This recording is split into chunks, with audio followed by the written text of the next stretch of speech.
Hello my dear subscribers, this is Magikarp and you debuting a new series in my channel.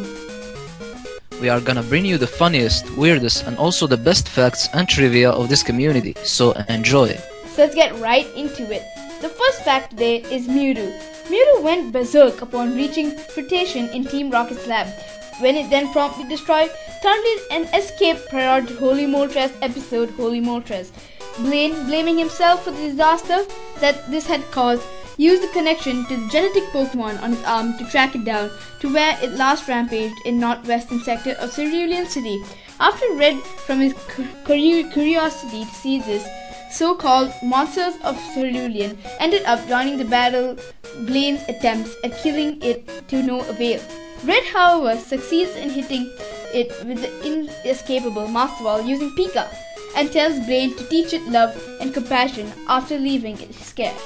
Much later, long after it was released from Blaine's ownership, Mewtwo reappears in the Sabai Islands to serve as a partner for Red's battle with Giovanni, succeeding in defeating him and Deoxys in an epic clash. Later, after Red allowed Deoxys to be freed from the rockets, Mewtwo and the 5 Pokédex holders encrypted the beam surge meant to hit Deoxys with, and its resulting fate is not yet revealed, so hopefully they reveal this in the upcoming 6th gen.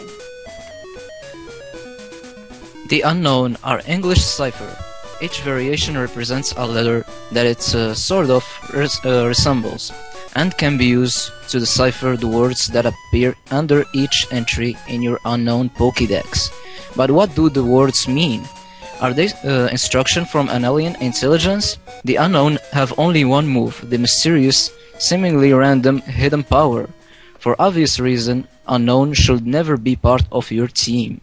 Celebi was not legitimately obtainable in portable games until Colosseum or 4th Gen. You can also obtain one by trading with a Japanese cartridge, or though an event that lets you obtain the gold and silver ball.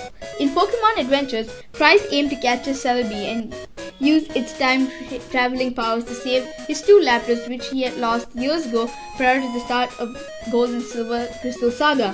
He failed numerous times throughout his reign, lacking a Gold and Silver ball that would allow him to properly capture it, and would injure himself on each day of the month in which Celebi would show itself in the Lex Shrine.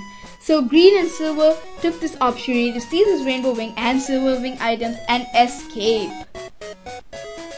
In 2nd Gen, shiny Pokemon were determined by their IVs, so if you wanted a shiny, you had to hit certain numbers and their stats are lower.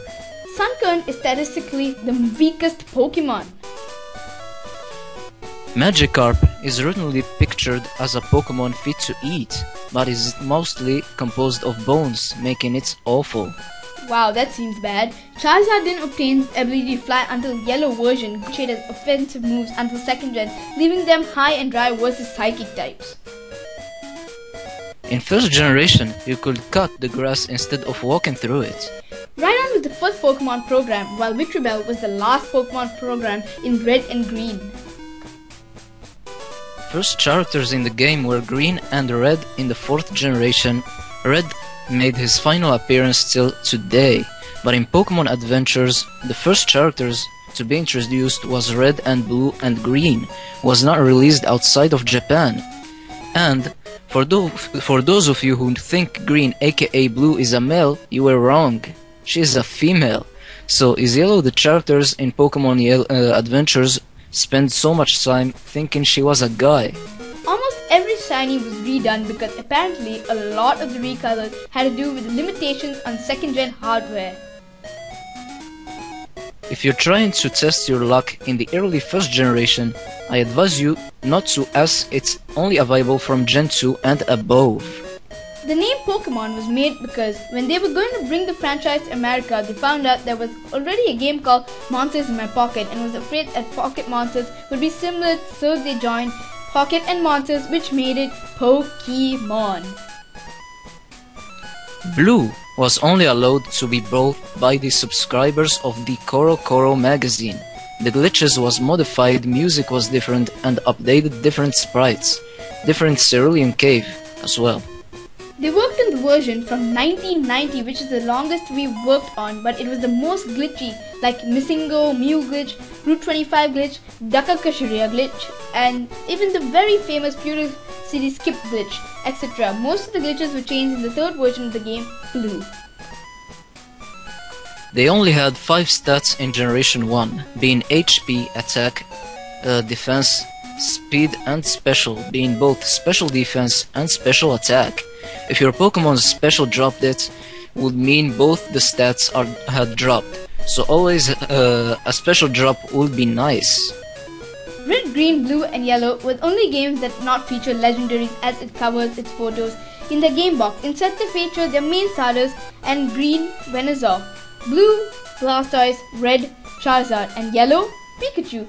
Generation 1 also had the least amount of legendaries than any other generation. So with that being said, it's bringing us to the end of this episode. If you enjoyed and want more, then be sure to leave a like rating, comment and subscribe to Yus and I. Hope you guys enjoyed as much as we enjoyed making this episode. Yus, taking your leaves. Peace out. Kelvio signing out. Peace.